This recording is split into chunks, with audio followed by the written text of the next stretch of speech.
my friends. Welcome to the Thinning of the Veil podcast. I am your host, Tia Smith, and we are in for another how-to quick video. In this video, I wanted to show you how to start maybe researching a little bit. I know we still have lots of things to cover in the how-to section, but I felt like as we're having these Thinning of the Veil experiences, you may come across a situation where you need to start identifying information about someone and you may not know how to do that. So again, in an effort to not overprogram you, I am going to just cover some very simple introductory steps for researching. This by no means will cover like the whole expanded version. I don't even think I know the whole extended expanded version of how to research. I would say medium researcher. I'm not a professional by any means. There's a lot of people out there that are better at it than I am. But I wanted to kind of show you how you can get started and what to look for, and then move forward in your progression of finding those facts and details that will help you to do your ancestors' work. So, with that being said, I'm first going to show you on the computer because honestly, researching is a lot easier on a computer than it is on a cell phone. It doesn't mean that you can't do it, it's just way easier. And one of the things to get started is only you can only do on a computer. So that's why I'm going to start there with it. So the first thing going to want to do is go into familysearch.org and you log in. Hopefully by now you know your username and password.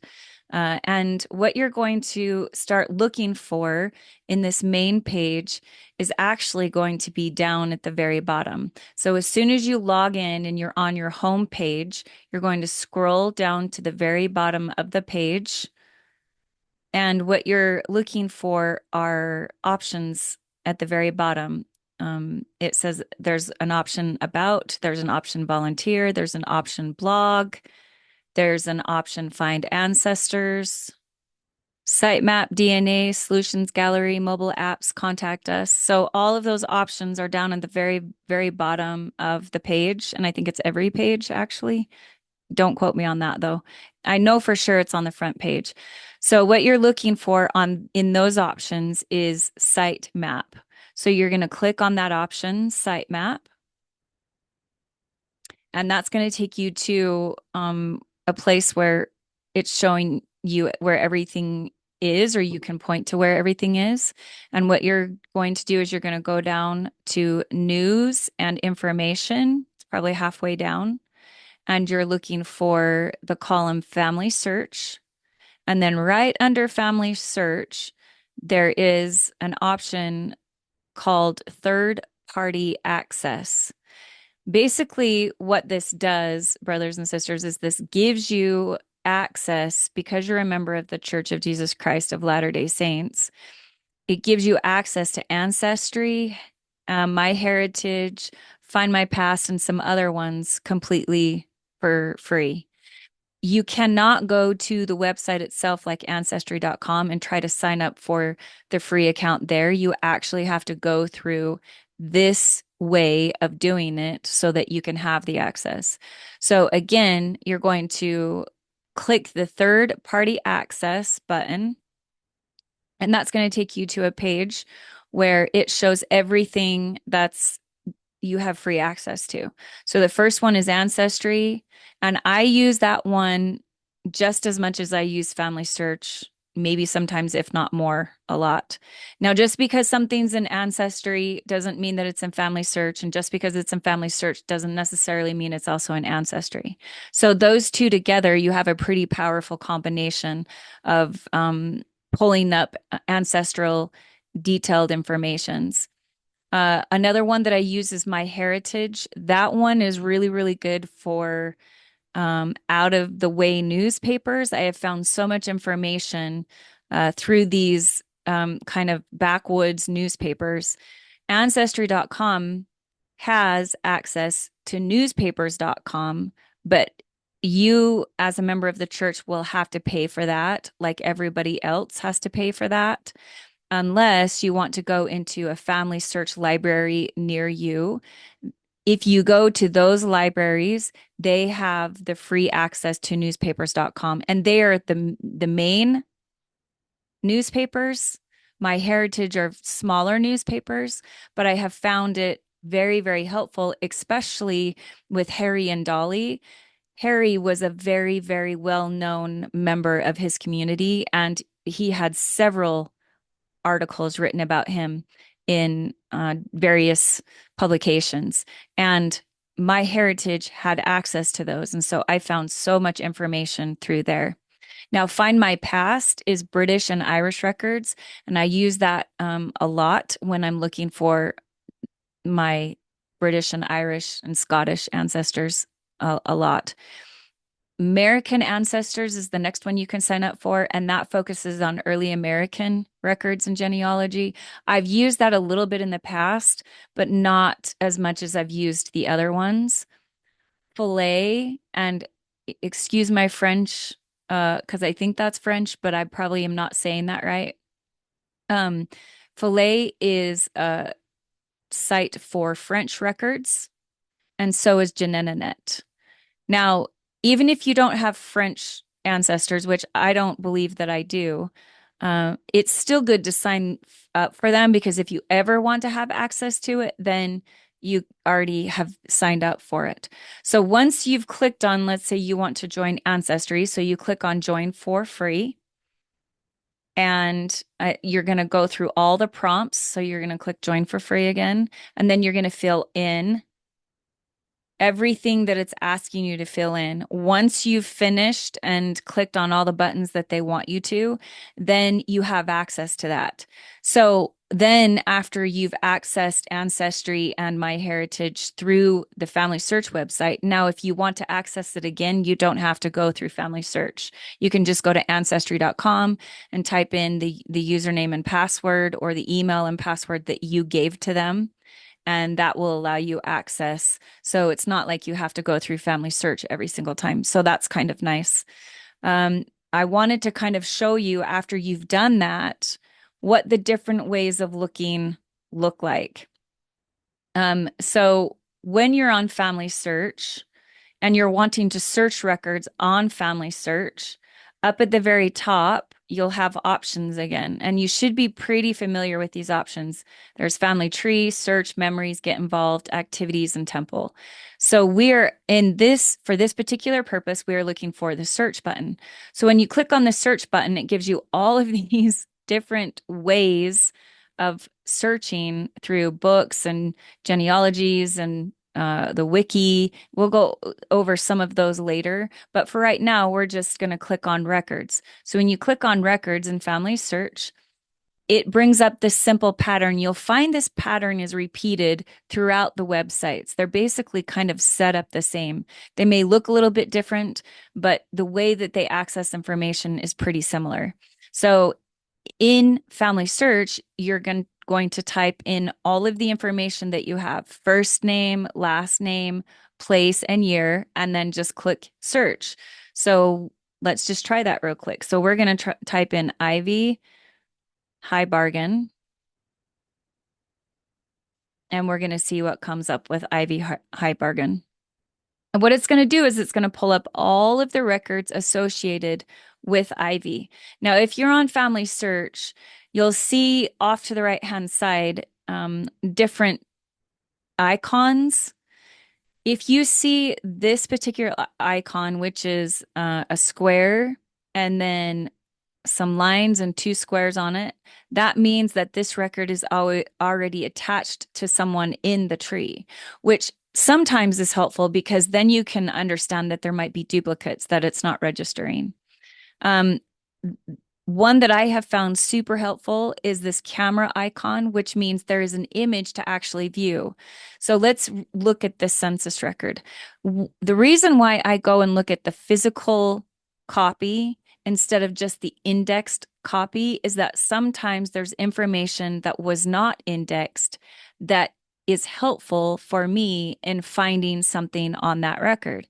So, for instance, if you're looking at like, what this person did for a living, that is indicated on the actual picture of the record. Now, not every record has a picture associated with it, but if it has a picture associated with it and I'm still questioning it, I always click to read the original and view the original record. And that seems to be very, very helpful. Um, it also, this last icon on the right-hand side is to view the record details. So this is where you're going to find the indexed record, the indexed information versus view original, the original document. And this is really helpful. I love, like, if you can find records in censuses, there is so much information there, and it just the tree will literally blow up if you can find a census record, generally because of the listings of relationships, who's in the household. If you've this, they're just super, super helpful. So get pretty familiar with census records, is what I would say. Now, in the search for Ivy, a lot of times it's going to bring up maybe some that aren't related, and you'll have to sort through it. Now, you can over here on the right-hand side, I just typed in Ivy High Bargain. If you want to focus in more on the information that you want it to search, you can fill in the birth, the marriage, the residence, the death. So the more that you put in, the narrow the search becomes. And sometimes that's a positive and sometimes that's a negative. So I always start with the widest net to cast before I start putting in more and more details just to see what it will pull up. So if you're searching on Family Search and you want to go into Ancestry, now you're looking at the same kind of way that it searches. So now I'm on ancestry.com. It's asking me the same information, first name, last name, where they lived, birth year. So I'm going to show you an interesting thing that's really cool in most of the websites. I'm going to type in Ivy High Bargain again.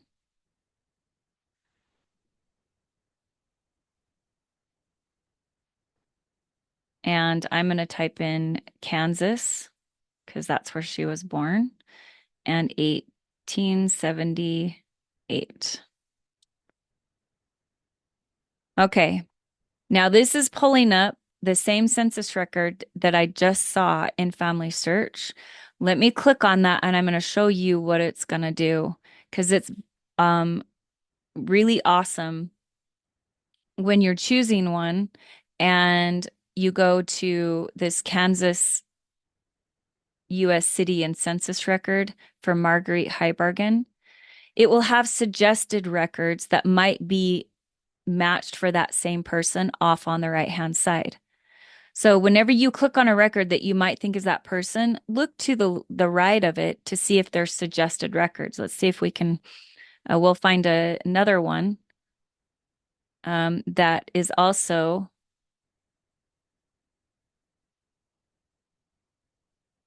has records associated with it. Okay. See, we clicked on this George I. Heibargen.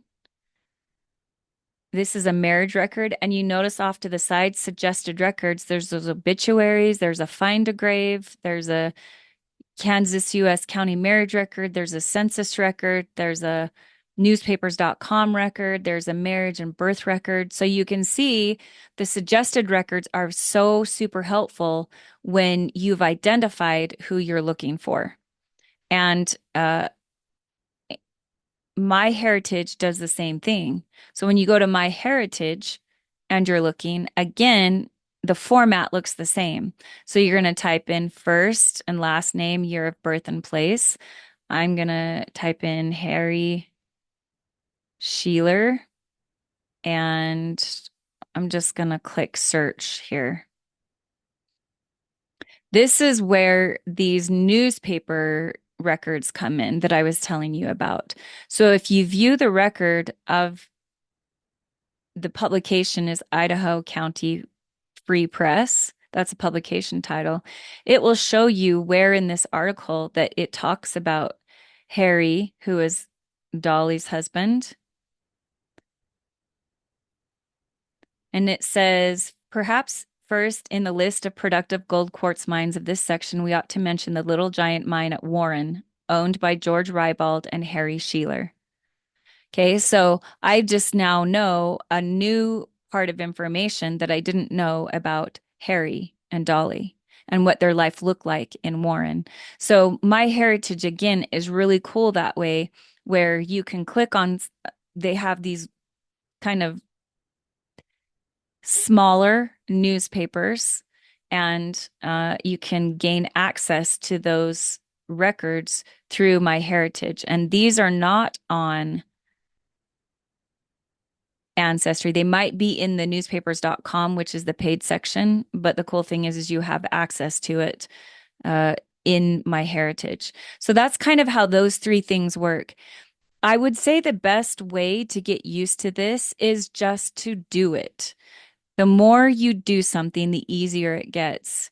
So pick someone in your line that you're feeling drawn to, or that may be easy records to find for you, and just start searching in all of the ways that you now have access to that you didn't have access to before.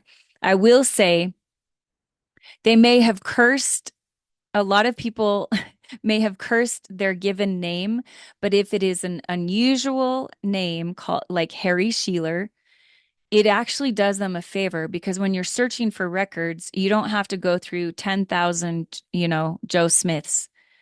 You're just looking for one Harry Sheeler. And that one Harry Sheeler, if it pulls up a record, you pretty much know that that's that guy. So maybe choose someone who has an odd name, and you want to choose probably, if you're beginning, the 1800s and up from that, to our time, those records are more available. You get into the 1700s and the records get a little bit harder to find. So if you're beginning, choose someone who has all of the earmarkings of maybe being an easy person to find in these different search engines: Ancestry, MyHeritage, and Family Search. And then the other ones if you have relatives from those areas. One that I wanted to show you really quickly is Find a Grave. And Find a Grave has been one of my go-to favorites, because people have gone to cemeteries and uploaded pictures of headstones, or they've gone to cemetery records and have uploaded those cemetery records. Now, the cool thing about that is if they have a birth, then they'll list the birth. If they don't have one, then you'll just have the death. Just like regular records, cemetery records vary in detail. So some you may have little information, just okay, this person is buried here. Others, especially on Find a Grave, it's really cool because it can give you more information on that person. So for instance, this George R. Highbargen man, it gives the birth, the death, and the burial, which is normal. But then below it, someone has spent the extra time and effort in putting in more information about George. It gives you his wife's name and his wife's uh, original name, not her married name, and when they were married, and where they were married, and that they both died within a couple weeks of one another. So it's kind of cool. Now, here's what you have to understand. If you're accessing Find My Grave from either Ancestry or Family Search, they'll only give you the indexed information and not the extra information. So if you we're going to go into Harry Sheeler's uh, Find a Grave. And this is in the sources section. So someone has already attached the Find a Grave record as a source. So we're going to click on that source, and they're pulling it from Ancestry this time. So now we have, okay, Harry Sheeler, the birth date, the birthplace, the death date, and the death place. But what I would say is if we are accessing it from either one of those, you always click down to the URL that leads you to Find a Grave itself.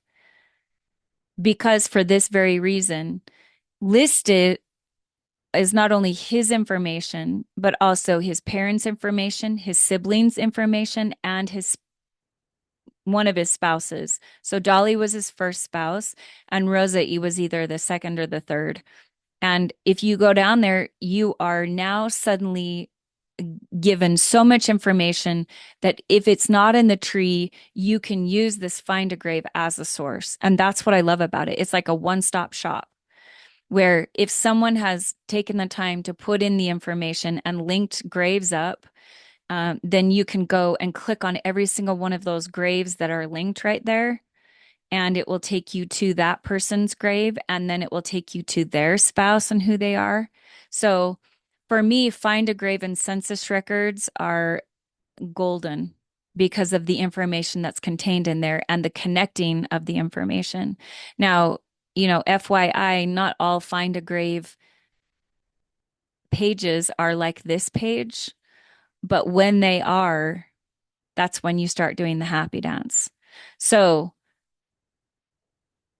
I guess my call to action to you is first go to Family Search and access that three-party access.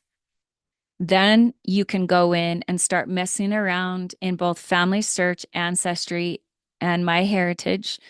And then find a grave. You don't have to be, it's not a paid thing. You can just go and access it for free. And a lot of times you can access the records. A lot of times those are the options that Family Search and Ancestry present to you as the find a grave. But please, please, please, if you do find a grave option, please click the URL so you're actually accessing it from Find a Grave itself, because you may be missing out on more information than you know. So that's the plain simpleness of it. Now, if you're going to access that on a cell phone, basically what you're going to want to do is access through your app and log in, and it's going to come to your pedigree page. On the pedigree page, what you're looking for is down at the bottom, it will say more. So you're going to click that button, more, and the next page, it will give you a ton of options, but you're looking for the option called Search Historical Records, which is at the top of the options. You're going to click that button, which then takes you to a page that looks very, very similar to the one that's on the computer. So then you're just going to fill in the same information, first name, last name, place, year, if you have those things, and then it will pull up the same records. So it's just a smaller. So for me, it's easier to see everything that's going on instead of a really condensed version.